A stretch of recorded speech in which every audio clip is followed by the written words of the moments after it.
تو گنڈاپور صاحب نے خط لکھ دیا وفاقی حکومت کو، لمبا ٹویٹ کیا ہے جناب مراد سعید صاحب، فائنل کال کیڑی نہیں آ رہی، کوئی خبر باہر کیوں نہیں آ رہی؟ عمران خان صاحب کو ہاتھ پاؤں باندھ کر مروایا ہے۔ بشرا بی بی صاحبہ جو ہے لاہور میں قیام بڑھا دیا اور گرفتاریوں کا ایک نیا سیزن شروع ہونے جا، امریکی انتخابات کے نتائج آنے کے بعد اگلی حکمت عملی مرتب کریں گے۔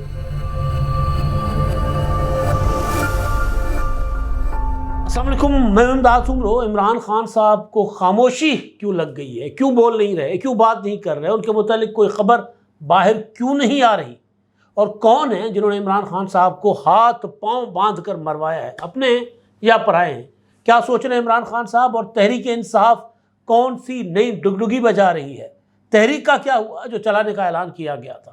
ایک تو ان معاملات پر بات کریں گے، اور دوسرا ایک سندھی کی کہاوت ہے، پیٹ نہ پالے کتا دھارے۔ اسی طرح عمران خان صاحب کی خیبر پختونخوا کی حکومت نے خط لکھا ہے وفاقی حکومت کو کہ پی آئی اے ہمیں دے دو، ہم چلائیں گے جناب، ہم بولی دیں گے، 10 ارب سے زیادہ پیسے دیں گے آپ کو۔ وہ ایک مزے کا خیز قسم کی صورتحال۔ اور بشرا بی بی صاحبہ جو ہیں انہوں نے لاہور میں قیام بڑھا دیا ہے، یہ رپورٹ کیا جا رہا ہے، یہ خبر سامنے آ رہی ہے، اور گرفتاریوں کا ایک نیا سیزن شروع ہونے جا رہا ہے۔ خبر اچھی نہیں ہے تحریک انصاف کے لیے، عمران خان کے لیے۔ اور عمران خان اور تحریک انصاف اب نومبر کی جو 5 نومبر کے بعد امریکی انتخابات کے نتائج آنے کے بعد اپنی اگلی حکمت عملی مرتب کریں گے۔ تب تک وہ ڈگڈگی بجاتے رہیں گے۔ اگلی حکمت عملی کوئی بنتی ہے یا نہیں بنتی، یا جس امید پر وہ بیٹھے ہوئے، پاکستان سے جتنی امیدیں تھیں، یعنی ملک کے اندر سے جن شخصیات پر جتنی امیدیں تھیں، وہ تو ساری کی ساری ہو گئی رائگاں۔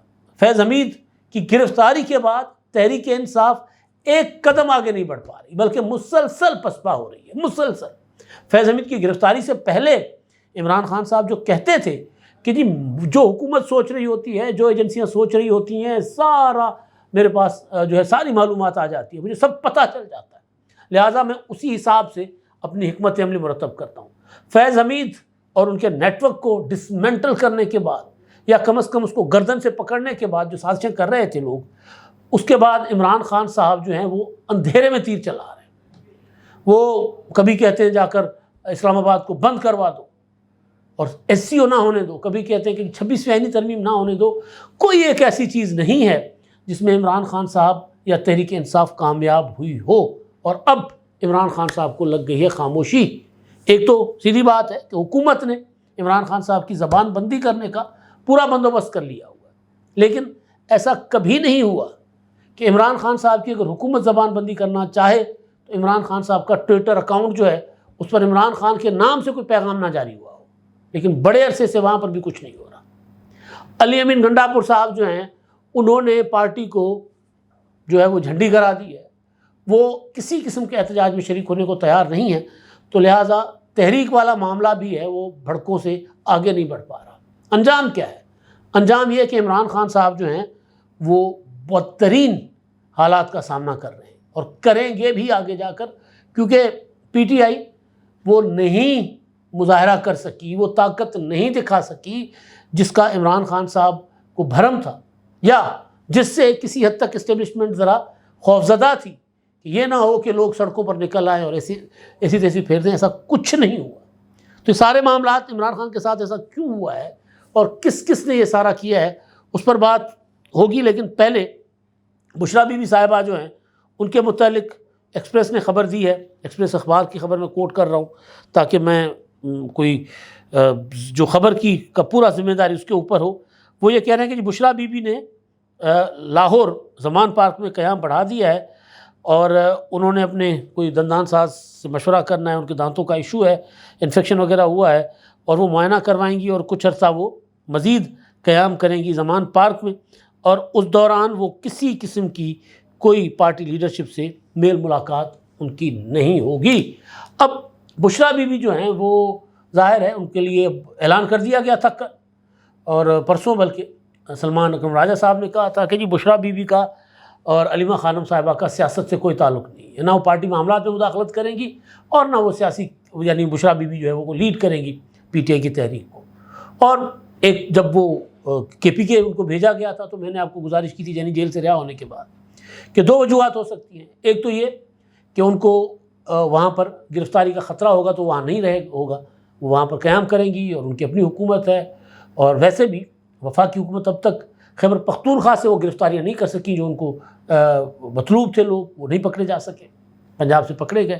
یا پنجاب کی جو لیڈرشپ تھی وہ KPK میں جا کر پناہ لے کر بیٹھ گئی تو ان کو بھی گرفتار نہیں کیا گیا. تو میں نے یہ گزارش کی تھی کہ وہاں پر وہ اپنے آپ کو محفوظ سمجھ رہی ہیں، اس لیے ایک تو وہاں پر انہوں نے جا کر قیام کر لیا یا KPK کا پشاور کا فیصلہ کیا. دوسری ریزن میں نے یہ گزارش کی تھی کہ PTI یا عمران خان صاحب کو علی امین گنڈاپور کے کردار پر شک ہے تو وہاں بیٹھ کر اپنا نگرانی میں اپنی حکومت چلائیں گی، لیکن ایسا کچھ نہیں ہوا. وہ وہاں سے آ گئی لاہور. اب کہا یہ جا رہا ہے کہ اگر وہ ڈائریکٹ لاہور آتی تو پھر وہ جو ڈیل والا تاثر تھا یا ڈیل کے متعلق جو کہا جا رہا تھا کہ ڈیل کے نتیجے میں بشریٰ بی بی کی رہائی ہوئی ہے اور اس کو پھر تقویت ملتی، پھر باتیں کی جاتی، دلیل کے طور پر کہا جاتا کہ جی بشریٰ بی بی اگر رہا ہو کر اپنا لاہور چلی گئی ہیں تو اس کا مطلب ہے کہ ان کو کوئی خطرہ نہیں ہے. اب حکومت نے ڈیل کے تحت ان کو آزادی دی ہے کہ جہاں جا کے ٹھہرے. اس لیے شروع میں تاثر دینے کی کوشش کی گئی کہ جی بشریٰ بی بی کو تو خطرہ ہو سکتا ہے، یہاں پر سیکورٹی نہیں ہوگی، سارے معاملات. اس وجہ سے علی امین گنڈاپور نے بھی کہا تھا کہ جی بشریٰ بی بی جہاں بھی ٹھہریں گی سیکورٹی تو ان کو ہم ہی دیں گے. تو وہ پشاور میں وہ 2-3 دن رہ کر واپس آ گئی لاہور، مطلب لاہور آ گئی، پنجاب آ گئی. تو وہ کیوں؟ اب اس کے پیچھے کئی چیزیں ہیں. ایک تو ٹھیک ہے ان کے ڈاکٹر لاہور میں ہوں گے جو ان کے دانتوں کے ڈاکٹر ہیں، تو اس کے ایک تو یہ ریزن ہے. دوسری ریزن یہ ہے کہ جو خاندان کے اندر لڑائیاں ہیں عمران خان کے، ایک وہ لڑائی ہو سکتا ہے کہ جی قریب جا کر بیٹھوں وہاں اور وہاں جا کر چیزوں کو مانیٹر کروں کہ یہ نہ ہو کہ بہنیں سارا جو ہے قبضہ کر لیں، کیونکہ زمان پارک والا گھر تو انہوں نے لکھوا کے لیا ہوا ہے نا عمران خان سے. عمران خان تو بنی گالا دے رہے تھے. تو ایک تو یہ چیز ہے بشریٰ بی بی صاحبہ کا آنا، خاندانی جو ہوتا ہے نا وہ معاملات تنازعات، ایک تو اس کی وجہ سے وہ یہاں پر آئی ہے. اب دوسرا جو میں نے گزارش کی کہ KPK علی امین گنڈاپور صاحب نے، ایک میں وہ عمران خان پر آتا ہوں، ان کی زبان کیوں بند ہے، کیوں بات نہیں کر رہے، تحریک کیوں بڑھ گئی ہے، کہاں پھنس گئی ہے PTI آ کر، کیوں آگے نہیں بڑھ پا رہی، کیوں مسلسل پیچھے جا رہی، اس پر میں آتا ہوں. لیکن KPK میں اب علی امین گنڈاپور صاحب نے ان کے کہنے پر وزارت نجکاری کو ایک خط لکھا گیا جی KPK کی طرف سے، اور اس میں یہ کہا گیا ہے کہ جناب آپ PIA جو ہے وہ جو بڈ دی گئی تھی PIA کے لیے 10 ارب کی، اور 85 ارب تو حکومت نے کم از کم رکھے تھے، تو 60 اپنا جو بھی شیئرز حکومت بیچنا چاہ رہی تھی، تو اس کے لیے وہ سعد نذیر صاحب ہیں سنو TV کے اور بلیو ورڈ سٹی کے مالک. اس کا کل میں تذکرہ کیا تھا ویلاگ میں، لیکن آگے چل کر ڈیٹیل میں بات نہیں کر سکا تھا، اس پر میں ابھی بات کروں گا. تو وہ انہوں نے کہا 10 ارب کی بڈ دی، تو گنڈاپور صاحب نے خط لکھ دیا وفاقی حکومت کو کہ جی آپ ہمیں KPK کو موقع دیں، ہم پروسیس میں شامل ہونا چاہتے ہیں اور ہم 10 ارب سے زیادہ کی بڈ دے کر PIA خریدنا چاہتے ہیں. بھائی یونیورسٹیز کا تو چلا لو، جا کر اپنے ہسپتال تو چلا لو، وہاں پر پراپر اپنا جو صوبہ جو قرض میں دبا ہوا ہے اس کو ذرا وہاں اپنی گورننس تو ٹھیک کر لو. یونیورسٹیز بند ہو رہی ہیں، ان کے فنڈز بند ہو رہے ہیں، اسکول بند ہو رہے ہیں، یونیورسٹیز بند ہو رہی ہیں، اور صرف شعبدہ بازی کے لیے، چند خبروں میں رہنے کے لیے کہ جی ہم چلائیں گے، ہمیں دے دیں. بھائی عمران خان کی KPK میں PTI کی حکومت ہے اور آج اس کو 11واں سال ہے 5 سال پہلے ہو گئے تو، اور اب یہ 11واں سال چل رہا ہے. کوئی ایک پروجیکٹ، کوئی ایک میگا پروجیکٹ سوائے اس اپنا BRT کے، جس کے متعلق بالکل ٹھیک کہا جاتا ہے کہ چلتی کم ہے جلتی زیادہ ہے، سوائے اس BRT کے، اور وہ بھی ابھی تک کمپلیٹ نہیں ہوئی. بارشیں ہوتی ہیں تو وہ اس کے جو بھر جاتی ہیں بیسمنٹس اس کی پانی سے، اس کے بلین ٹری سونامی کے نام سے تباہی پھیری صوبے میں، سارے جنگلات ٹمبر مافیا کے حوالے کر دیے، سارے جنگلات. کوئی ایک منصوبہ خیبر پختونخوا کی حکومت بتائے، کوئی بڑا میگا پروجیکٹ. حد یہ تھی کہ 2018 کے انتخابات میں حیات آباد کا ایک پرائیویٹ ہاسپٹل تھا، اس کی تصویر اپنے منشور پر لگائی تھی کہ جی ہم نے اسپتال بنایا ہے، لیڈی ریڈنگ اسپتال میں چلے جائیں. کسی اسپتال میں آپ چلے جائیں خیبر پختونخوا کے اسپتال میں کوئی سہولتیں نہیں ہیں. لوگ یا تو صحت کارڈ کے فراڈ میں پھنسے ہوئے ہیں بیچارے، یا پھر کراچی جاتے ہیں، راولپنڈی جاتے ہیں، لاہور آتے ہیں، سکھر جاتے ہیں، گمبڑ جاتے ہیں، وہاں جا کر علاج کرواتے ہیں. اور وہ پراپر یہ نہیں ہوتا کہ آپ جو مریض آتا ہے کسی بھی اسپتال میں، مطلب میں اگر لاہور میں رہتا ہوں، میں لاہور کے کسی اسپتال میں جاؤں گا تو میرا ڈیٹا انٹری تو ہوگی نا میرا شناختی کارڈ کی، تو لکھا جائے گا کہ یہ اصل پتہ سندھ کا، دادو سندھ لکھا جائے گا. تو وہ لوگوں کی انٹری تو ہوتی ہے نا، تو پتہ چلتا ہے کہ بیچارے لوگ کتنا مجبور ہو کر پنجاب میں آ کر علاج کرواتے، سندھ میں جا کر علاج کرواتے. ایک میگا پروجیکٹ، ایک ہاسپٹل، ایک یونیورسٹی جو بنائی ہو بتا دیں، کچھ بھی نہیں سوائے شوبدہ بازی کے، سوشل میڈیا پر ٹر ٹر ٹر ٹر کرنے کے، کچھ نہیں کیا. اور اب کہہ رہے ہیں کہ جی ہم خریدیں گے PIA. اس لیے میں نے کہا سندھی کی کہاوت ہے، ایک اور بھی کہاوت ہے کووں والی، لیکن وہ میں نہیں کہہ رہا. لیکن یہ جو ہے پیٹ نہ پالے کتا دھارے، خود کچھ اپنا آپ جو ہے وہ پالا نہیں جا رہا، صبح سنبھالا نہیں جا رہا، PIA سنبھالیں گے. جی واہ جی واہ، بڑی کمال ہے بھائی. اچھا جی، اب اسی طرح کی شعبدہ بازیوں میں نا عمران خان کو انہوں نے بھیج دیا، ہاتھ پاؤں باندھ کر عمران خان کو اسٹیبلشمنٹ کے آگے پھینکا ہوا ہے. وہ جو چاہتے ہیں عمران خان کے ساتھ کرتے ہیں، جو چاہتے ہیں.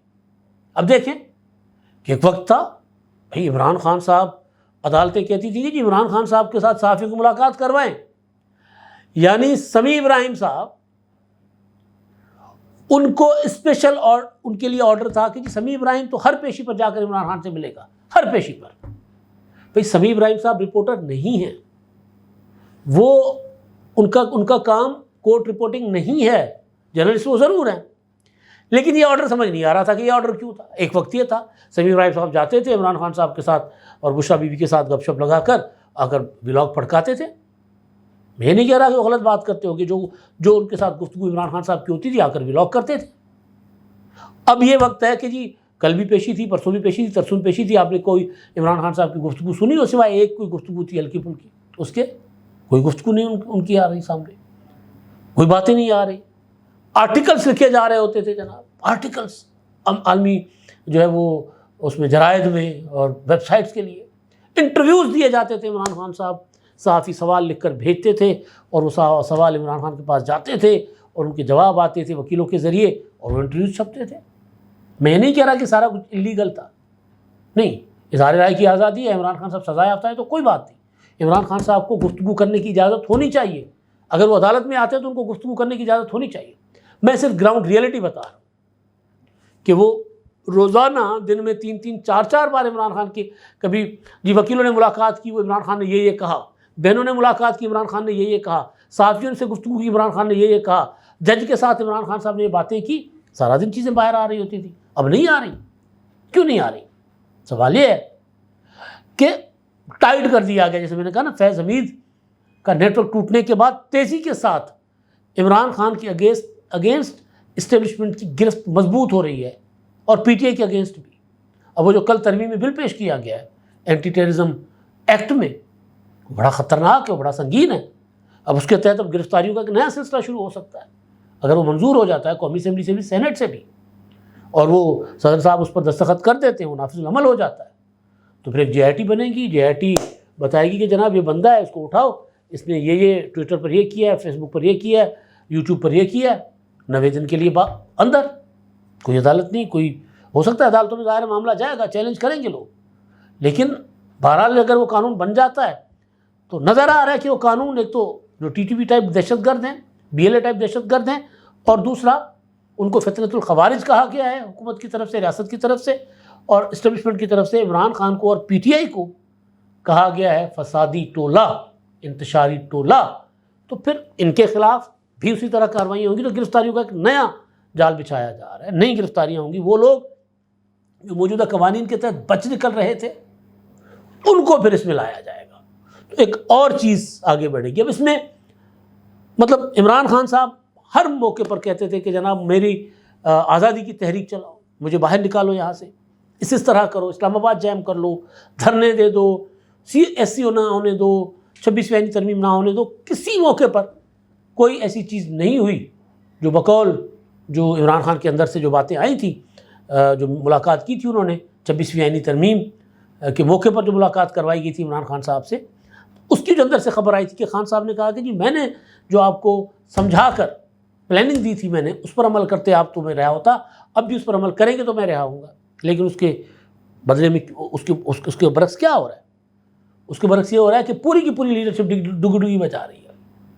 میں دیکھ رہا تھا، یہ آپ بھی دیکھ لیں، لمبا ٹویٹ کیا ہے جناب اس نے مراد سعید صاحب نے۔ اس میں وہ کیا فرما رہے ہیں؟ اس میں وہ کہہ رہے ہیں کہ جی ابھی ہم نے عمران خان کے احکامات کے مطابق ہم نے تحریک چلانی ہے اور میں نے کمیٹیاں بنا دی ہیں، میں نے ہدایات کر دی ہے۔ اب میں نے کہا ہے کہ جی پوری صوبے اور ملک کی سطح پر، یونین کونسل کی سطح پر کمیٹیاں بنیں، 3-4 مہینے اس میں لگائیں اور وہ پوری کی پوری تنظیم سازی کریں تاکہ فائنل کال پر ہم باہر نکلیں۔ فائنل کال ایک کیڑی نہیں آ رہی، مطلب ہر کال فائنل کال تھی نا کہ ڈو اور ڈائی۔ علی بن گنڈا پور نے کہا میں اسلام آباد جاؤں گا، عمران خان کو لے کر ہی واپس جاؤں گا۔ کہا گیا کہ ہم دھرنے ڈی چوک پر بیٹھ جائیں گے، اس وقت تک نہیں اٹھیں گے جب تک عمران خان کو رہا نہیں کیا جائے گا، اور کوئی ایسی چیز نہیں ہوئی۔ کرتے یہ ہیں کہ یہ باہر بڑھ کے مارتے ہیں، اندر عمران خان کے ساتھ سختیاں بڑھ جاتی ہیں۔ یہ جو کچھ عمران خان کے ساتھ ہوا 3 اکتوبر سے 24 دن ان کے ساتھ کسی قسم کی کوئی ملاقات کی اجازت نہیں تھی ان کو۔ اس دوران 2 ملاقاتیں ہوئی، ایک ہوئی جو پارٹی لیڈرشپ کی 26ویں آئینی ترمیم کے حوالے سے، اور دوسری ملاقات جو عمران خان صاحب سے ہوئی وہ اپنا وکلا کی ہوئی تھی، فیصل چودھری، شعیب شاہین اور سلمان اکرم راجہ کی۔ اور اس کے بعد جب عدالتوں نے ذرا جو اسلام آباد ہائی کورٹ کے جج نے سردار اعجاز صاحب نے، جسٹس سردار اعجاز اسحاق صاحب نے ڈنڈا چلایا، انہوں نے کہا کہ لے آئیں عمران خان کو ادھر، میرے سامنے لے آئیں اور یہاں ملاقات کروائیں، تو پھر ملاقاتوں کا سلسلہ شروع ہوا۔ لیکن سیاسی باتیں باہر نہیں آ رہی، گفتگو باہر نہیں آ رہی۔ یہ بھی عجیب ہے کہ جی وہ عمران خان سے ملاقات کی اجازت اس لیے نہیں دیں گے کہ آپ نے سیاسی گفتگو نہیں کرنی، تو عمران خان صاحب سے انہوں نے کیا گفتگو کرنی ہوگی پی ٹی آئی کی لیڈرشپ نے۔ لیکن جو میں گزارش کر رہا ہوں کہ یہ وہ سچویشن ہے جو ہمارے جیسے عمران خان کے ناقد پی ٹی آئی والوں کو کہتے رہے تھے کہ آپ کی حرکتوں کی وجہ سے یہ ہونے جا رہا ہے، آپ سیاست نہیں کر رہے، آپ طاقت جو ہے نا وہ تصادم کی طرف جا رہے ہیں، اور تصادم میں ہمیشہ طاقتور جو ہے وہ جیتتا ہے۔ ابھی تک تو صورتحال یہ ہے کہ پی ٹی آئی بالکل فارغ ہو گئی ہے، اب انتظار ہے کہ جی ٹرمپ وہ آئے اور ہمیں رہا کروائے۔ ٹرمپ آئے گا بھی تو ان کو رہا نہیں کروائے گا۔ مسلسل اسی بات پہ زور ہے کہ جی 5 نومبر کے بعد صورتحال بدل جائے گی۔ بھائی 5 نومبر کیا، مارچ، اپریل، مئی، جون، جولائی آپ لکھ لیں سارے مہینے۔ عمران خان کو پاکستان کے اندر سے اگر کوئی ریلیف مل جائے، رہائی ہو جائے تو ہو جائے۔ ٹرمپ کیوں عمران خان صاحب کے لیے کریں گے کچھ؟ ٹھیک کہا نا علیمہ خان صاحبہ نے کہ ٹرمپ کو ہمارا ابا ہے، یا وہ سجاد طارڑ نے کہا کہ جی وہ ٹرمپ کوئی عمران خان کی پھوپھی کا بیٹا ہے۔ کیوں کرے گا عمران خان صاحب کے لیے؟ ایسا کچھ نہیں ہونا۔ تو عمران خان صاحب کو لارے لپوں میں رکھا گیا۔ منصور علی شاہ صاحب آ رہے ہیں، جناب آرمی چیف بدل جائیں گے، آرمی چیف کے اندر سے بغاوت ہو گئی ہے، یہ ہوگا وہ ہو گیا، سارا ٹوٹل جس کو میں کہہ رہا ہوں نا ہاتھ پاؤں باندھ کے عمران خان صاحب کو مروایا گیا۔ تو وہ ادھر ہی اسی طرح وہ اپنی کھولی میں پڑے ہوئے ہیں، باہر سارے انجوائے کر رہے ہیں۔ اچھا اب ایک اور چیز، پروپیگنڈا کرنے والے پروپیگنڈا کر رہے ہیں۔ چین اور پاکستان کے درمیان ایک بدمزگی ضرور ہو گئی ہے۔ چینی جو یہاں پاکستان میں دہشت گرد حملوں میں مارے جا رہے ہیں، اس پر پرسوں طرف ایک تقریب تھی، اس میں اسحاق ڈار صاحب نے کہا کہ جی چین والوں کو یہ فکر نہیں ہوتی کہ ہمارے لوگ یہاں مرتے ہیں، تو باقی ملک دنیا والے پریشان ہوتے ہیں، لیکن چین والے جو ہیں وہ اتنے ہمارے ساتھ مخلص ہیں اور ہمارے ساتھ ہمارے دوست ہیں کہ وہ یہ ان کے لوگ بھی مر رہے ہوتے ہیں لیکن پھر بھی وہ جو ہے وہ ہمارے ساتھ کھڑے ہوتے ہیں۔ تو اس پر چینی سفیر نے کہا نہیں، ایسا نہیں ہے، ہمارے لوگوں کو تحفظ دو گے تو سی پیک چلے گا، ورنہ نہیں چلے گا۔ اس کے بعد صدر زرداری صاحب دبئی جاتے ہیں، دبئی میں ان کا توازن بگڑ جاتا ہے، ایئرپورٹ پر پاؤں میں فریکچر ہو جاتا ہے اور خبر آتی ہے کہ ڈاکٹروں نے 4 ہفتوں کا آرام کرنے کا ان کو مشورہ دیا۔ پھر کہا یہ جاتا ہے کہ جی کیونکہ صدر صاحب نے 4 نومبر کو چائنا کے دورے پر جانا تھا، شیڈول دورہ تھا، اس میں ان کی ملاقاتیں بھی تھیں، اور ڈار صاحب نے یہ کہا کہ صدر صاحب جائیں گے چین تو ہم اس پر بات چیت کریں گے، اور انہوں نے یہ بھی کہا تھا ڈار صاحب نے کہ وزیر اعظم کی چینی وزیر اعظم سے بات چیت ہو گئی، انہوں نے کہا نہیں کوئی مسئلہ نہیں ہے، دہشت گرد حملوں کا ہمیں کوئی فکر کوئی ٹینشن نہیں ہے، کام جاری رہے گا۔ تو اس پر بھی چینی سفیر نے کہا تھا کہ کوئی ایسی بات نہیں ہوئی ہمارے وزیر اعظم شہباز شریف سے۔ اب کہا یہ جا رہا ہے، باتیں اڑائی جا رہی ہیں کہ کیونکہ چین ناراض ہے اس لیے صدر زرداری صاحب جو ہے وہ بہانہ کر کے دبئی بیٹھ گئے ہیں اور دورہ انہوں نے منسوخ کر دیا۔ ایسا کچھ نہیں ہے، زرداری صاحب جنورلی ان کی صحت نہیں ہے اتنی کہ وہ چل پھر سکے، سہاروں سے چلتے ہیں، دوائیوں سے چلتے ہیں، جنورلی وہ زخمی ہوئے ہیں، گرے ہیں، پاؤں فریکچر ہوا ہے، اور جیسے وہ ٹھیک ہوں گے تو پہلا کام ان کا یہی ہوگا کہ وہ دورہ ریشیڈیول کریں گے اور چائنا جائیں گے، لیکن اس کا مطلب یہ نہیں ہے کہ کوئی چائنا والے، کوئی ہمارے جو ماحول ہے پاکستان کا اس سے کوئی خوش نہیں ہے، وہ پریشان ہے، ڈسٹرب ہے۔ اب تک کے لیے اتنا ہی، اللہ حافظ۔